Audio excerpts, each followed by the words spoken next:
안녕하십니까. 한문학 강좌 TV를 맡은 이한영입니다. 예, 반갑습니다.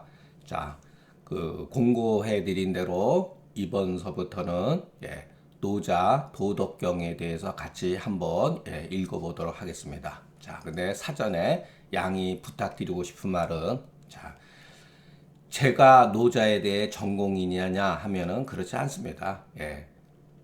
그냥 뭐 젊었을 때 한문 공부 좀 한 그 여력으로 노자를 이제 지나가는 길에 조금 봤을 뿐이지, 우리가 보통 전공인이다, 전문가다 하려고 하면은 노자라고 한 도덕경이라는 책을 일단 처음서부터 81편으로 돼 있는데, 81장으로 돼 있는데 모두 다 외워야 하는 것뿐만 아니라 노자와 관계된 주변의 그 여러 서적들에 대해서 어느 정도는 섭렵을 해야 합니다. 그리고 노자에 대해서 무슨 뭐 학위가 어느 정도는 가지고 있어야 되겠죠. 그러나 우리 사회에서 노자의 전공 몇 사람들 빼놓고는 뭐 유튜브에서 돌아다니는 많은 내용들은 거의 뭐냐면은 비전공자들이 그 강의하는 거죠.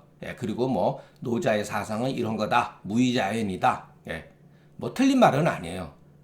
그러나 그렇게 한두 가지로 결정 지어질 수 있는 책이 분명히 아니라는 것. 그리고 상당히 우리나라에도 노자에 대해서 권위 있는 책들이 있다는 것.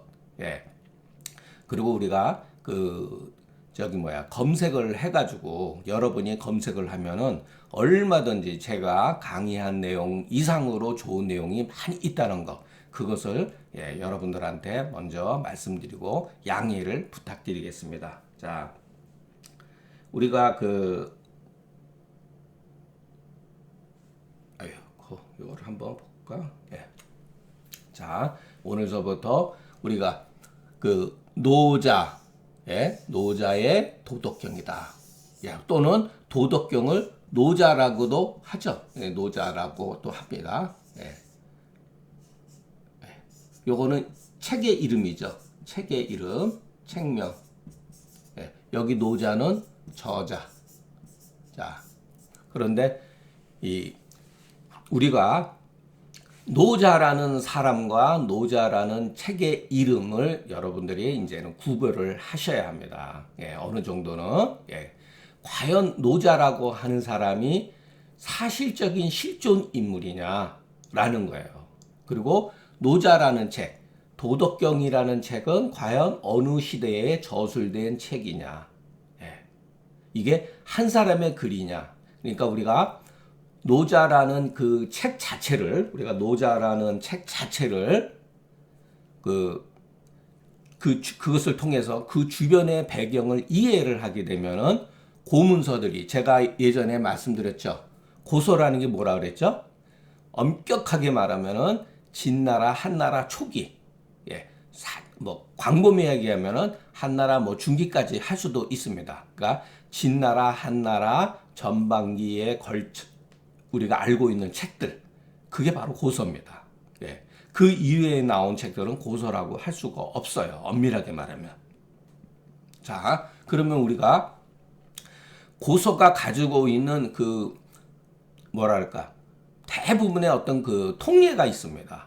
그걸 보통 우리는 고서 통례라 그래요. 고서들이 전수되는 과정 중에 일련의 공통적으로 나타나는 어떠한 상황이 있습니다. 그래서 그것을 이해를 해야 돼요. 그러니까 노자가 아주 대표적인 책이라고 보면 됩니다. 그게 뭐냐면은 고서는 저자가 원래는 없다는 겁니다. 원래는 대부분이. 그 저자가 어떤 사람이 자기 글을 썼다라고 표기해 놓은 것은 한나라의 몇 권의 책에 불과하다는 거예요. 거의 자기가 글을 쓰고도 자기가 어떤 거기에 자서를 썼다든가 그런 같은 예는 위주남북 한나라 이후에 대부분이 성행했던 관례고, 자, 그러면은 공자는 논어를 썼을까요? 시전의 저자는 누구일까요? 서전의 저자는 누구일까요? 심지어는 우리가 춘추 시대 때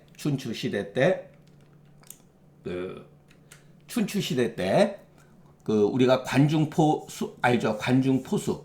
이 관자라는 책이 있습니다. 이거 굉장히 유명한 책이에요. 관자라는 책이. 관자라는 책이 굉장히 두껍습니다. 관자라는 책이. 그러나 실질적으로 관자가 글이라고 이해되는 것은 불과 한 5분의 1 정도 될까 말까 합니다. 예. 그러니까 나중에 전부 다 붙여진 책들이죠. 그래서 이거에 대해서 유명한 말이 있습니다. 고서에 대해서. 한 사람의 글도 아니고, 한 시대의 글도 아니다라는 거예요. 그러면은, 자, 공자가 논어를 저술하지 않고, 공자 사후의 공자 제자들이 논어를 편집했듯이, 예. 뭐 말로는 맹자는 자기가 말년에 제자, 만장하고 같이 자기가 말해놓은 글을 정리했다고 그러는데 그것은 조금 모르겠습니다. 그것도 전설적인 얘기니까. 자, 우리가 그런 관점에서 이 노자를 접근을 해야 된다. 우리가 기존적으로 노자가 은퇴하려고 했을 때, 공자가 노자한테 예를 배웠다고 하는 것과 그 노자와 우리가 말하는 도덕경의 저자 노자와는 다르다. 노자의 그러니까 소위 말해서 도덕경을 저술했다고 하는 노자는 실질적으로 결론적으로 먼저 말하자면은 가공의 인물이라는 거예요. 중국 사람들은 어떤 식으로 글을 쓰느냐? 한의학 고전 가운데 경전 가운데 황제의 내경이라는 책이 있죠. 그게 황제가 썼습니까? 아니에요. 많은 황제의 내경은 전국 시대부터 내려온 여러 가지 설들을 누군가가 편집해 놓은 거예요. 그리고 한 시대에 써진 글이 아니라는 것. 그거는 바로 다음 장에서 말씀드리겠습니다. 자, 노자라는 책에는 기본적으로 세 개의 주요한 판본이 있다. 판본이 있다는 거예요. 이 판본은 지금도 남아 있습니다. 그 제일 먼저 판본이 한나라 때 중계, 이것도 여러분 바로 다음 장에서 설명하겠습니다. 하상공본이라는 판본이 있습니다. 하상공본. 누군지 모릅니다. 정확한 시대를 알 수가 없어요. 그러나 하상공에 의한 주석이 남아 있습니다. 그리고 나서 삼국시대, 우리가 잘 알고 있는 삼국시대의 왕필이라고 하는 분, 우리가 반드시 기억해야 될 왕필본이 있습니다. 우리가 다음 시간서부터 공부할 게 바로 왕필본을 가지고 기본적으로 공부를 합니다. 자, 그러니까 왕필본보다 하상공본이 한 150년에서 200년 정도 대략적으로 앞선 시대의 사람이라고 하는 것. 그러니까 왕필본은 우리가 보통 뭐라 그러냐면은 왕필본을 통행본이라고 합니다. 그러니까 여러분 이거는 이제 기억하고 계셔야 돼요. 간단한 말은 통행본. 현재 우리가 보고 있는 노자의 도덕경이라고 하는 것은 왕필본인데 이 81장으로 되어 있습니다. 82장. 구구는 81. 중국 사람은 구를 완성된, 그러니까 수의 끝이라고 생각하기 때문에 구구 81이죠. 내경도 81장인가로 되어 있죠. 그러니까 81은 의미가 있는 숫자예요. 이게 왕필의 그 통행본이 81장으로 되어 있는데 이 통행본을 하상공이 하지 않았는가? 왕필이 이것을 따라한 것이 아닌가? 저본으로 삼은 것이 아니다. 이것도 추측이에요.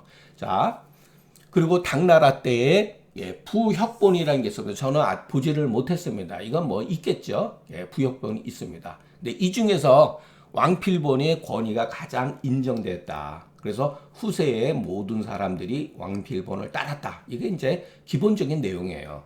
그리고 자, 많은 사람들이 그 서지학적인 측면에서 고증학의 관점에서 이 왕필본을 근거를 해가지고서 보니까 하상공본도 물론 있었지만 노자의 도덕경이라는 책은 한나라 때에 누군가가 만들어 놓은 위서다 이렇게 생각을 하고 있었습니다. 그런데 이제 문제가 이제 1971년도에서 73년도에 마왕태라고 하는 여기는 묘지를 발굴을 했는데 거기서 정말 어마어마한 저기가 나왔어요. 어떤 유골도 나왔고 많은 분량의 책들이 나와 있습니다. 그 대표적인 책이 뭐냐면은 바로 요거는 여러분들이 한번 읽어보시고 삼호묘에서 많은 양들이 나와 있습니다. 뭐냐면은 철학에 간 거, 역사, 군사, 의학, 천문, 역보, 역서 이런 게 나왔습니다. 이 철학이라고 하는 거는 이것은 현대적인 용어죠. 그러니까 실질적으로 주역에 관한 것들에서 나왔습니다. 그리고 이 의학이 여기에 책이 하나 나왔는데 소위 말해서 영주의 원족격이라고 하는 것들이 나와 있어요. 그러나 우리가 한의사들이 알고 있는 그 소위 말해서 그 경락학설이라든가 이런 것들이 명확하지 않다는 것. 그래서 이것을 통해서 보면은 황제의 내경이라든가 이런 것들은 나중에 후에 집대성한 글이라고 하는 것을 우리가 추측할 수가 있습니다. 거기에는 또 중요한 주역에 관한 글도 나와 있습니다. 그러니까 주역도 기존에 우리가 알고 있는 주역과 조금 차이가 있다는 거. 이런 정도만 우리가 알고 있으면 좋겠습니다. 자, 그 역사적으로 정말로 아주 그냥 센세이션을 일으킨 게 뭐냐면 마왕태에서 묘에서 백서의 글들이 나왔어요. 백서는 뭐냐면은 그 중국에는 그 종이가 발명되기 전에 그 비단에 글을 쓰거나 아니면은 나무를 깎아서 썼습니다.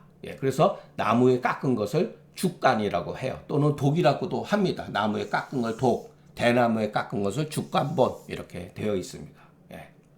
이게 호남선 장사시 마왕태 삼호묘에서 발굴된 백서를 말한다.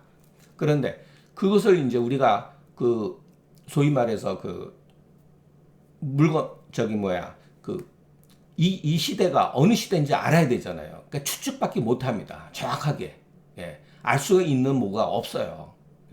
그러나 거기에 그 단서로 봐서는 진나라 말에서 전한 시대에 추정된다. 그러니까 이 마왕태라고 하는 그 주인공이 그 마왕태의 그 저기 말해서 그 고군에서 그 주인공이 아마 이 시대의 사람이 아닌가라고 이렇게 추정이 되는 거예요. 자, 그 이유가 있어요. 백서가 나왔는데 비단에 쓰인 서책을 말한다. 비단은 종이가 발명되어 보급되기 전까지 나무로 만든 독이나 대나무를 깎은 주편과 함께 통상적인 문서나 서적의 소재로 사용됐다. 정말 이 마왕태가 가지고 있는 여기에서 나온 그 고문서들은 정말로 굉장히 중요한 단서가 돼요. 자, 후세에 많은 소위 말해서 그 학자들이 제일 무서워하는 사상가들이 중국 동양학을 공부하는 사람들이나 서양도 마찬가지죠. 역사 철학을 공부하는 사람들이 제일 무서워하는 게 무엇이냐 하면은 고문에서 나오는 서적들이라고 합니다. 유물이에요. 그 유물을 통해 가지고서 후세 사람들이 다소 추리했던 부분들이 있을 거 아니에요.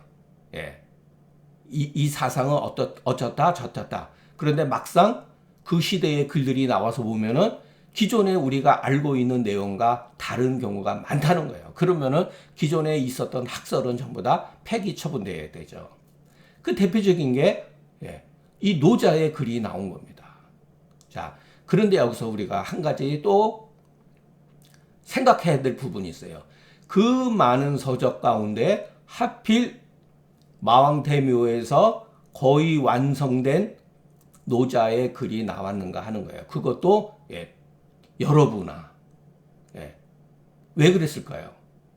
우리가 알기로는 시전이라든가 서전이라든가 물론 주역은 중요한 책이었으니까 나왔지만은 왜 노노라든가 이런 글은 없고 하필이면 노자가라는 글이 여기 나왔을까? 이것도 우리가 의심을 해야 합니다.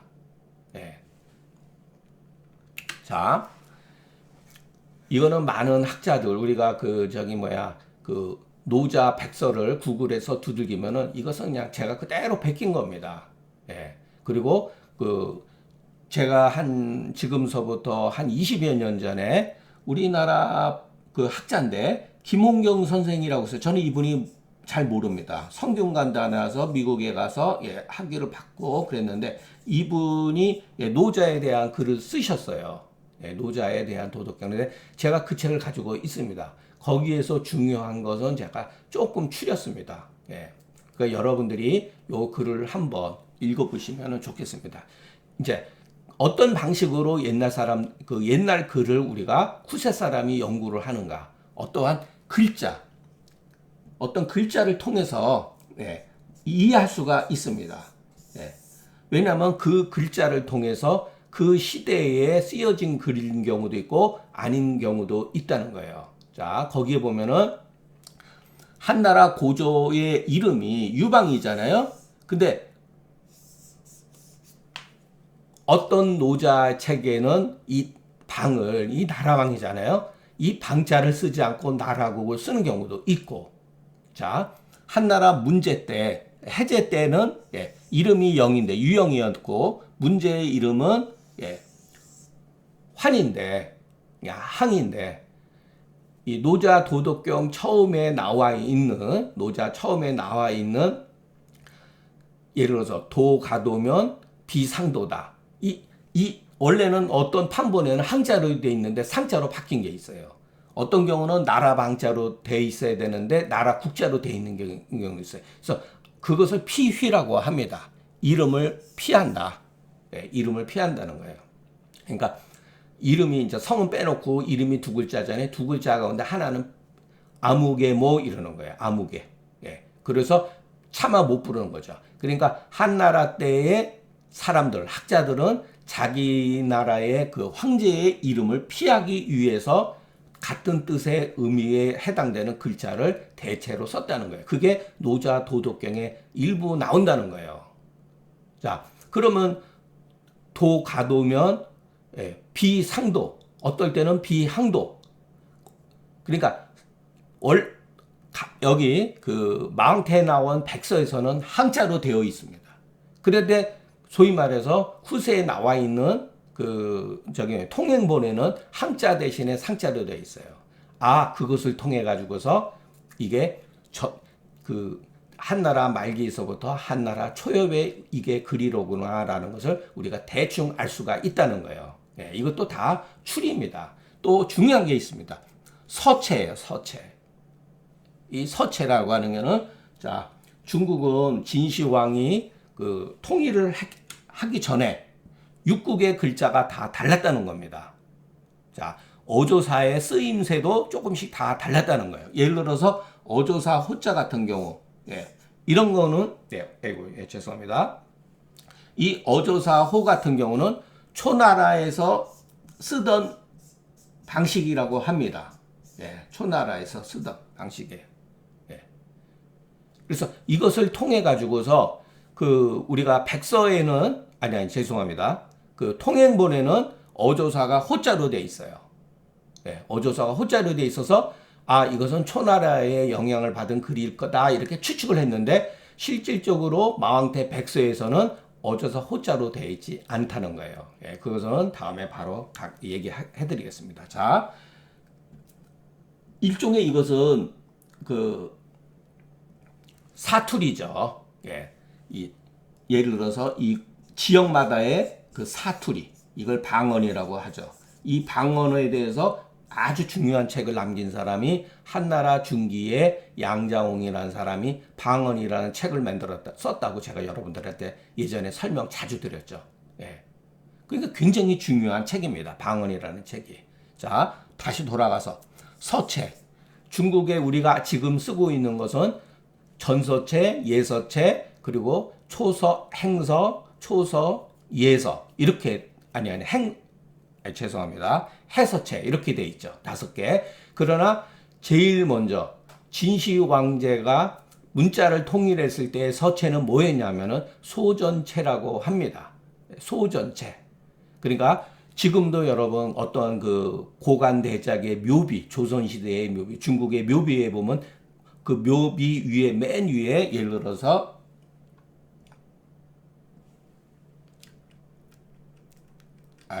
자, 묘비가 이렇게 있으면은 여기 위에 이렇게 쓰여져 있는 게 있어요. 예.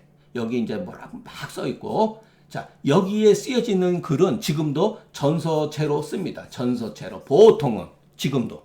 예. 그러니까 조선시대까지 다 이렇게 했습니다. 예. 중국은 말할 것도. 그리고 여기에 쓰여 있는 거는 뭐 초서도 쓰고 행서도 쓰고, 예. 해서체도 쓰고, 예서체도도 많이 씁니다. 예. 지금은. 그러나 진나라 때에 그 소위 말해서 진시 황제 때는 문자를 통일했기 때문에 그것을 후세 사람은 소전체라고 합니다. 그 전에 물론 대전체가 있었겠죠. 그리고 각국의 이제 글자들이 다 다르기 때문에 해독이 불가능했어요. 굉장히 어려웠다 합니다. 예.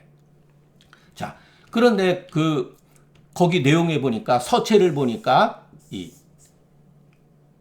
백서본의 서체를 보니까 예서체로 쓰여진 거예요. 예서체로. 그러면은 물론 진나라 그 진시 황제의 서문 저기 가운데 예를 들어서 어떤 남아 있는 글 가운데 예서의 흔적이 있기도 하다고 합니다. 그러나 전체적으로 쓰여진 글체로는 예, 한나라 때에 쓰여진 글이라는 것을 알 수가 있죠. 예.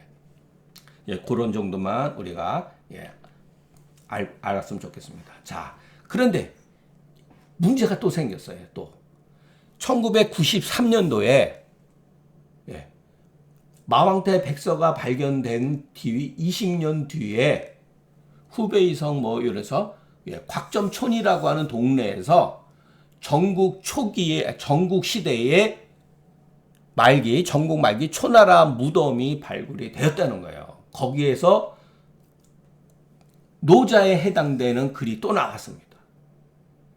예, 그래서 우리가 보통 그 전에 노자가 예, 옛날 사람도 어떻게 생각했냐면 한대 이후에 위작이 되었다. 이 노자는 위작이다라고 하는 설이 있었는데 이게 곽점촌에서 예, 죽간본이 나온 거예요. 이번에 백서가 나온 게 아니라 예, 대나무를 깎아서 만든 게 무려 3종류가 나왔습니다.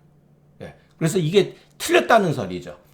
노자가 한대 이후에 위작이 되었다는 설은 완전히 일소되었다. 그러나 사실은 완전히 일소된 건 아니에요. 예.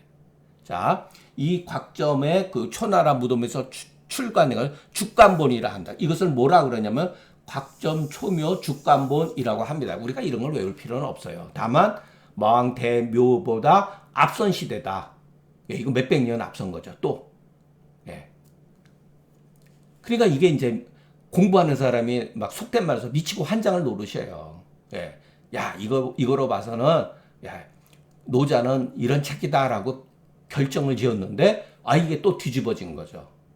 예, 이거는 성경도, 예, 1940년도에 이집트에서 마가 한마디에서 나온 또 판본이 있어가지고 뭐 난리 나고, 지금도 연구하고 있지 않습니까? 예. 예, 마찬가지예요, 여러분. 막 세계사적 철학이나 종교가 뒤집어질 수도 있다는 거예요. 그러니까 사실은 고대 고본이 나오면은 기존의 그것을 통해서 형성되었던 어떤 조직 단체나 철학은 예, 흔들릴 수가 있다는 거죠. 그러니까 이거는 굉장히 역사적으로 중요한 거죠. 그런데 자, 그래서 우리가 죽간 노자, 초간본 노자, 곽점 노자라고 합니다. 예, 그래서 이거는 곽점촌에서 나왔다. 그래서 여기서 곽점노자라고 해서 죽간본이라고 합니다. 아까 뭐라 그랬죠? 왕필의 것은 통행본이라고 그랬죠. 그리고 백서본은 그냥 백서, 갑서, 을서 이렇게 나눕니다. 그러니까 죽간본에도 여러분 갑, 을, 병으로 되어 있다고 합니다. 자, 그런데 또 그거는 뒤에 가서 하기로 하고 하상공이 누구냐 모릅니다. 예, 전한 시대의 사람인데 모르는데 미상이라고 합니다. 예, 다만 이 사람이 하상공이라고 불렀다. 그래서 통행본 81장의 체계가 언제 누구에 의해서 만들었는지 확실하지 않은데 보통은 하상공이 이렇게 만들어 놓았다라고 합니다. 그러니까 하상공의 주석은 예, 지금 남아 있어요. 예, 그것은 1장에 대해서 여러분들한테 소개하는 정도로 하고 제 강의에서는 그렇게까지 제가 뭐 다양한 지식을 갖고 있는 사람이 아니기 때문에 왕필본 하나로만 가지고 앞으로 하도록 하겠습니다. 자, 그래서 기존에 백서 노자는 현존하는 노자의 최고의 판본이다. 이렇게 많은 사람들이 얘기를 합니다. 그러면은 곽점촌에서 나왔던 죽강본이 뭐냐? 이 백서보다도 무려 200년 전 앞선 책인데 그 이유가 있어요. 그리고 백서의 노자 고문이 아니라 예서체로 쓰여져 있다. 이 고문과 근문이라고 하는 거, 이것도 제가 그 시간 날 때마다 여러분들한테 설명을 드렸는데, 이것은 여러분 서전원에 공부할 때 그때 다시 집중적으로 시간을 내서 공부를 하겠습니다. 자, 고문이 아니라 근문이라고 하는 거. 그러니까 여러분 고문이라고 하는 이 글자, 이런 말도, 이와 같은 용어도 예전에는 없었어요. 한나라 중기에 비로소 나온 용어라는 거예요, 여러분. 고문이라는 말은 원래 없었던 말이에요. 그러니까 이런 말은 자체가 한나라 때 중기를 표하는 말이에요. 그러니까 뭐를 상서 고문을 가지고서 말이 나온 거예요. 고문이라고 하는 것은 상서 고문, 상서 근문에서 나온 용어입니다. 이 고문이라고 하는 건 뭐냐면은 과두 문자로 쓰여진 거를 말해요. 그러니까 한나라 때, 진나라 때 쓰여진 글이 아니라 올챙이가 뭐 이렇게 막 그렇게 꿈쩍하는 그와 같은 글자. 그러니까 한나라 때 사람들도 읽지를 못했습니다. 그 글자를. 그것을 예서체로 그 당시에 쓰여진 글이다 해서 근문이에요. 그래서 고문상서, 근문상서가 있습니다.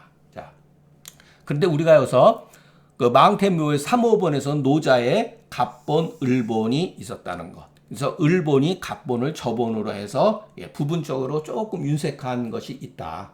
이렇게 되어 있습니다. 거의 똑같은 책이에요. 자, 그러면 우리가 여기에서 노자라는 책을 우리가 도덕경이라는 것을 공부를 하기 전에 우리가 지금까지 이것은 어느 정도 이렇게 학자들에 의해 가지고서 정리가 된 내용입니다. 자, 노자라는 사람과 노자라는 책은 관계가 없다. 중국 사람들은 성인의 이름을 빗대기를 좋아하죠. 황제내경, 신롱본초경. 그러니까 이와 같은 발상 자체가 노자라고 하는 가공의 인물을 끌어다가 소위 말해서 도덕경이라는 책의 권위를 높인 것이다라고 생각하는 게 비교적 합리적인 생각이다, 이렇게 생각하면 좋습니다. 그러니까 노자는 처음서부터 분장될 소지가 있다. 분장이 뭐냐면은 이렇게 우리가 얼굴에 화장을 하죠. 책도 마찬가지입니다. 책에다가 화장을 입히는 거예요. 그리고 또 노자라는 책은 분장은 또 이렇게 또 해석할 수가 있어요. 장마다 나뉘어진 소지가 있다. 81장으로 되어 있는데, 81장으로 되어 있는데 실질적으로 이게 연속성의 글이 아니라 서로 다른 차원의 글들이 하나로 묶여 놓은 책이다. 그렇기 때문에 이 81장을 여러 개로 나눌 수가 있다라는 뜻으로 이해하면 되겠습니다. 그 이유도 바로 설명하겠습니다. 그러니까 노자는 출처가 다른 여러 개의 글을 후대 사람이 살을 붙여서 편집해 놓은 거다. 그 여러 개의 글이라고 하는 게 바로 양주라는 사람, 학설과 송견, 윤문, 관윤, 열자, 신도라는, 소위 말해서 장자 계열이라고 보면 되겠습니다. 장자 계열의 글들을 누군가가 교묘하게 편집했다는 거예요. 이건 뭐 한문에 능한 사람이면은 얼마든지 할 수 있는 거예요. 이런 거는. 그래서 여러 경구의 모음집이 이런 강력한 주장이 있다. 자, 아이고, 제가 여기다 하나 기록을 했는데 그게 빠졌네. 아, 참, 어쩌없다 했는데. 자,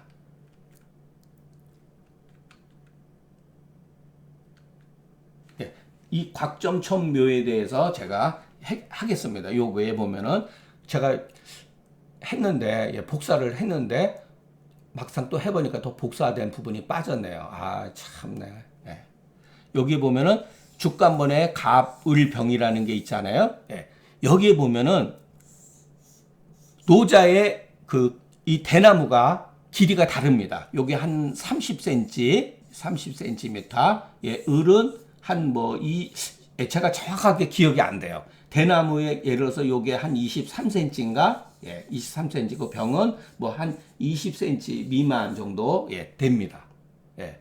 아이고, 죄송합니다. 이걸 제가 해가지고 복사를 한 줄 알았더니 복사가 안 됐네요. 예, 제가 강에다가 이상하다 빠졌다라는 생각이 들었는데, 자, 그래서 갑을병으로 나눈 거예요. 그리고 이 대나무의 내용을 보니까 노자의 일부만 있었던 거예요. 그래서 갑을병에 해당되는 노자의 글이 한 32개의 글이 해당되는데, 그것도 완벽하게 똑같은 것은 아니겠지만 그래도 해당됩니다. 근데 거기에 하나가 겹쳐 있기 때문에 실질적으로 노자의 3분의 우리가 도덕경에 31장 정도가 여기에 포함됐다고 합니다. 그래서 이것을 보면은 후세의 노자의 도덕경이라고 하는 것, 예, 백서에 보면은 81장으로 되어 있는데, 그것을 보면은 노자가 여러 사람들의 글이라고 하는 것, 그러니까 여러 사람들이 여기서 말씀드린 대로, 예, 여기서 말씀드린 대로 누군가가 후세 사람들이 살을 붙여서 편집한 책이라는 것을 알 수가 있죠. 예, 불과 얼마 시대에 이르러서 죽간본과 백서본이 시대적으로 200년 정도 차이가 나는데 웬만하면 글이 그대로 전해 내려와야 되잖아요. 그러니까 후세의 글들이 항상 많습니다. 예, 후세의 글들이 그것은 살이 붙여졌기 때문에 그런 거예요. 예, 그렇기 때문에 노자라는 책이 죽간본을 통해서 백서본을 또 비교해 보니까 이거는 누군가가 여러 개의 경골, 책에서 경골을 붙여놓은 글이라고 하는 것을 알 수가 있습니다. 자, 그러면 왜 이런 문제가 발생이 되느냐? 노자에 보면은 우리가 맹자를 보면은 맹자가 처음에 맹자 시작할 때 양해왕이 맹자를 보고 그러죠. 노인장께서 불언 천리하고 오시니 장차 우리나라에 큰 이익이 있겠습니까? 이렇게 물었잖아요. 거기서 중요한 게 우리는 육아적인 입장에서는 바라 맹자는 인의를 이렇게 중요하게 여겼다. 그러니까 통치 철학에서 인의가 가장 중요하다. 이렇게 생각할 수가 있겠지만은 실질적으로 거기서 중요한 단서는 뭐냐면은 양해왕이라는 뜻이에요. 양해왕. 양해왕이 누구냐? 위나라 임금이에요. 그때 당시가 왜 양해왕이라고 이름을 붙였냐면은 위나라가 그때 진나라, 진시황,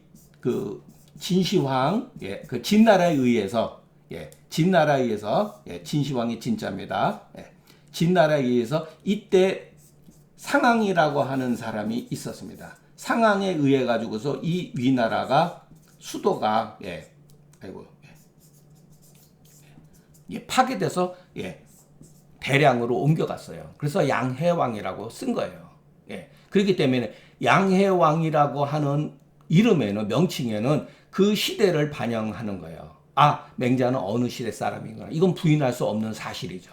맹자의 글을 보면은 어느 시대에 이와 같은 싸움이 일어난 거 막 얘기가 나오잖아요. 그게 중요한 단서입니다. 그런데 여러분 도덕경이라는 책을 보면은 사람의 이름이 하나도 나오지 않습니다. 사람의 이름이 또 노자에는 사람의 이름, 인명, 지명이 어디에도 나와 있지 않습니다. 전무합니다. 전무예요. 그렇기 때문에 이와 같은 고생을 하는 거예요. 그래도 옛날 사람들은 고증에 있어서 굉장히 놀라운 어떤 소위 말해서 문헌 비교라고 해서 합니다. 그러니까 문헌 간에 나타나는 것을 비교를 해가지고 알 수가 있어요. 그게 뭐냐면 예를 들어서 맹자 이전에는 인과 의라고 하는 뜻이 있었죠. 그러나 인의라고 하는 것을 아울러서 병칭하지 않았다. 제가 상한론 강의할 때 맨 마지막 398조문에 비위라고 하는 것을 병칭했다고 그랬죠. 상한론에는 그러니까 위를 말하는 것과 비위라고 이렇게 병칭하는 것은 다른 거예요, 여러분. 비위라고 말했을 때는 오행 배속 관계가 있다고 그랬죠. 자, 공자의 논어에도 보면은 인과 의를 얘기한 거 많습니다. 예. 군자는 의에 밝고 소인은 이에 밝다. 이런 말이 있잖아요. 그러나 공자가 인과 의를 같이 이렇게 말하지 않았다는 거예요. 맹자는 인만 열면은 인을 주장했거든요. 자, 공자는 인지용, 인과 지식, 지혜와 지식과 용기. 요 세 가지를 덕에 도달되는 세 가지의 어떠한 뭐랄까, 기준으로 삼았죠. 지인용 삼달덕이라고. 자, 그런데, 저기에는 나와 있다는 거예요. 노자에는. 예. 그것을 봐서, 이것은 맹자 이후의 글이다. 그리고 또 하나, 노자에는 곤송련의 견백동이라고 하는 것을 비판한 흔적이 있습니다. 예. 이거는 장제에도 나오고 맹자에도 나와요. 예를 들어서 공손령의 백마비만론이라든가 이런 것은 공손령의 사상을 비판하는 것. 이것도 여러분 옛날에는 궤변론이라 그래가지고 공손령을 굉장히 이렇게 역사 철학에서 홀대를 받고 거의 죽어 있던 사람인데 현대 들어와서 공손련의 이와 같은 이 논리학의 원조격으로 봅니다. 나름대로 여러분 이 사람이 이거 뭐 얘기하면 이것도 뭐 정말 하루 종일 해야 되고 할 수가 없습니다. 그래서 여러분들이 한번 찾아보세요. 유명한 그 당시의 논쟁이었습니다. 그러니까 노자의 이와 같은 것이 나와요. 장자에도 그 지물론에 대한 게 나옵니다. 지물론이라고 하는 거. 그래서 이와 같은 것을 비판한 흔적을 봐서는 전국 마렵의 노자의 도덕경은 전국 마렵의 글이다. 맹자 이후의 글이다고 하는 것을 알 수가 있다는 거예요. 그죠, 여러분? 그리고 도덕경에는 가혹한 혁명이라든가 법수를 경험한 후에 쓰여진 책이다. 이것을 보면은 이건 전국시대다. 왜냐하면 천하를 취한다는 개념, 천하통일이라는 관점은 춘추시대에는 없었습니다. 그것은 전국시대에 육국에서 벌어지는 누가 천하를 통일할 것이라는 게 그때 초미의 관심의 대상이었다는 것. 그러나 노자 도덕경에 보면은 이 통일에 가는 것, 이 하나라는 관점이 대두가 되기 시작했다는 거예요. 자, 그리고 여러분 이거 뭐 읽어보시고, 자, 그래서 결론은 뭐냐면은 노자라는 책은 전국 말에서 진초에 만들어자는 주장이 굉장히 지금도 뭐랄까 합리적인 어떤 그 주장이라고 보시면 됩니다. 그래서 우리가 노자라는 사람이 세상에서 은퇴할 때 어떤 사람한테 노자 도덕경의 그 5천자를 남겼다라고 하는 것은 여러분 다 그냥 소설이에요. 소설입니다. 자, 그리고 우리가 중국 고서를 공부할 때 중요한 어떠한 전제 조건이 있습니다. 자, 노자의 도덕경을 해석해 놓은 옛날 글들이 있어요. 한비자라고 하는 책에, 한비자는 진시 황제 때 사람이죠. 한나라 학자, 한비자. 그리고 또 회남자는 한나라 문제 때 학적이죠. 정치가죠. 회남자, 유한이라는 사람이. 회남자에 보면은 노자 도덕경을 해석해 놓은 글이 일부 남아 있습니다. 근데 이것을 통해서 보면은, 자, 노자의 도덕경은 얘기 자체가 추상적으로 쓰여진 글이 상당히 많습니다. 관념적으로 쓰여진 글들이 많아요. 제가 그랬죠. 여기 이 사람들이 연구한 게 뭐냐면 관념적으로 이렇게 여러분들이 요거를 누군가가 경구의 모음집이라 그랬잖아요. 약간 추상적으로 쓰여졌어요. 추상적인 글이다. 도가 도면 비가 도다. 이렇게 추상적으로 써놓은 거래요. 자, 그런데 원래 중국 사람들은 상고 시대 사람들은 뭐라고 했냐면은 제가 여러분들 그 한의학 강의할 때도 몇 차례 말씀드렸죠. 옛날 사람들은 그러니까 고인들을 했을 때 진나라 이전 사람들이라 그랬죠. 고서라고 했을 때는 진나라 이전의 글들은 뭐냐면은 이치를 떠나서 이를 떠나서 이치를 논하지 않았다. 미상 이사의 논리라고 그랬죠. 예, 이를 떠나서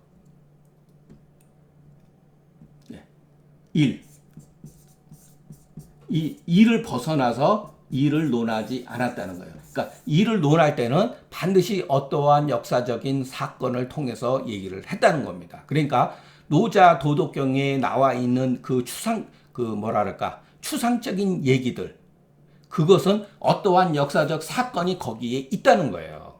그것을 교묘하게 이렇게 추상적인 용어로 바꿔 썼다는 겁니다. 예. 그래서 그 흔적이 뭐냐면은 조금 전에 말씀드린 대로 한비자라는 책과 회남자라는 책에 보면은 옛날에 어떤 사람이 이런 일을 했었는데 결국은 이런 것을 노자 도덕경에서는 이렇게 바로 이거다 이렇게 표현을 합니다. 그러니까 예전 사람들의 그것이 해석하는 방식이에요. 자, 그런데 하상공 해석과 왕필의 해석에 나오면서부터는 그와 같은 해석을 취하지 않았다는 것. 이것은 여러분 우리 한의학도 마찬가지예요. 예, 우리 한의학이 굉장히 관념적으로 후세에 가서 이렇게 발전했잖아요. 이게 중국 역사가 그렇게 돼 있다는 거예요. 예. 자, 처음 다시 본론으로 들어가서 왜 그러면은 모든 묘에서 노자의 이와 같은 흔적들의 책들이 나타나느냐? 그것은 그 당시에 상당히 중요한 책이었기 때문이라고 합니다. 예. 그 당시에 굉장히 중요한 책이에요. 예. 관심 대상이었고. 자, 그러면은 이 사람들은 노자의 도덕경을 우리가 지금 생각하고 있는 수양론, 책으로 보기 전에는 통치 개념으로서 봤다는 거예요. 노자 도덕경은 통치 개념의 책이지 소위 말해서 수신하고 정신수양한다든가 신비주의는 결국 후세에 나타나는 현상이었다는 것. 그래서 해석이 변했다는 거 하는 것. 이것을 우리가 어느 정도 참고해서 노자를 읽어야 되지 않을까 이렇게 생각합니다. 자, 제가 이제 급히 서둘러다 보니까 제가 말씀드렸듯이 저는 노자에 대한 그 전공자도 아닙니다. 젊었을 때 여러 개의 글을 좀 읽고 제가 일본 사람들이 노자 장자를 번역해 놓은 게 있는데 거기에 보면은 소동파 동생 소철도 그 주석을 달아놓고 많은 학자들이 달아놓은 책이 있어요. 젊었을 때는 그것도 저도 다 보고 그랬는데 몇십 년 만에 보려고 그러니까 다 보지는 않습니다. 저도 바쁘고 그러기 때문에 그 왕필본을 몇 번 읽은 거 정도로 해서 여러분들한테 강의를 한다는 게 사실은 염치 없는 짓이에요. 그래도 우리가 한번 여러분들한테 제가 노자에 대한 어떤 철학, 철학을 강의는 물론 하지만은 굉장히 위험한 부분이 있다. 정말로 어떤 글이 좋은 글인가? 그것을 여러분들한테 같이 고민을 하고 또 한문을 해석하는 방법, 그리고 우리가 글을 볼 때 무엇이 중요한 것인가, 어떤 것을 봐야 되는가, 이런 거에 대해서 제가 간간히 이제 멘트 날리는 정도로 강의는 아마 진행될 것 같습니다. 그러니까 여러분 저도 굉장히 많이 틀릴 수가 있기 때문에 그런 것은 여러분들이 댓글을 통해 가지고 이 양은 당신 말에 알지도 못하는 사람이 왜 그렇게 함부로 얘기하느냐라고 말씀하지 마시고 그냥 그런 정도는 이해해 주셨으면 좋겠습니다. 실질적으로 제가 구글에서 검색을 하다 보니까 거기에 나름대로 유명한 사람들 근데 사실은 서로 베낀 걸 많이 올려놓은 경우도 있어요. 그리고 어떤 경우는 비교적 소상하게 잘 이렇게 편집해 놓은 것도 있는데 그래도 거기에도 보면은 더러 해석에 문제점이 있는 것들이 많이 발견이 됩니다. 그래서는 어쩔 수가 없어요. 그래도 그 정도 자료를 제공해 줬다고 하는 면에서는 그 작자가 누군지는 모르지만 굉장히 고맙죠. 저도 그냥 이렇게 강의를 쉽게 할 수 있게끔 이렇게 다 자료를 만들어줘서 이렇게 복사해가지고 파일 만드는 것은 이렇게 어려운 일은 아니죠. 그래도 여러분 하나 만드는데 하루 종일 뭐 며칠 걸려요. 솔직히 얘기해서. 예, 저도 직업이 아직도 한의 그 원에서 이제 한의사를 그 하기 때문에 환자들하고 어떤 그 시간을 그 바쁜 와중에 시간을 내서 한다는 게 사실 굉장히 어렵습니다. 예, 그래서 간혹가다 발음이라든가 이런 거 조금 예, 틀리더라도 여러분들이 이해해 주셨으면 좋겠습니다. 자, 그리고 오늘 강의는 여기서 마치는데 다음 시장에 우리가 그 여러분들이 요 정도로 한번 자 본문을 한번 이게 도덕경 1장의 예, 본문이죠. 한 번은 읽어보세요. 예. 자 그리고 우리가 어떻게 해석해야 되냐 여기 우리가 중간에 보면은 요 글자가 있습니다. 요게 요자라고 합니다. 요자. 그러면 여러분들이 그 한의사 같으면은 그래도 조금 한문에 대해서 어느 정도 알고 있지만 여기에 나와 있는 한문은 어려운 글자가 하나도 없어요. 예, 솔직히 다 압니다. 누구나. 그러나 이게 무슨 뜻이냐라고 했을 때는 이게 문제가 복잡해져요. 자, 그러면 여러분 해석을 할 때 어떻게 해야 되느냐? 여러분 정확하게 해석할 수 없습니다. 예, 여기에도 여러분 토 하나를 어떻게 붙이느냐에 따라서 해석이 완전히 달라져요. 완전히 달라집니다. 그리고 또 구두를 합니다. 구를 어디서 찍느냐에 따라서 해석이 완전히 달라진다는 것. 자, 여러분 예를 들어서 한번 맛배기로 한번 보세요. 여기서는 보통 상무 이렇게 구두로 돼 있죠.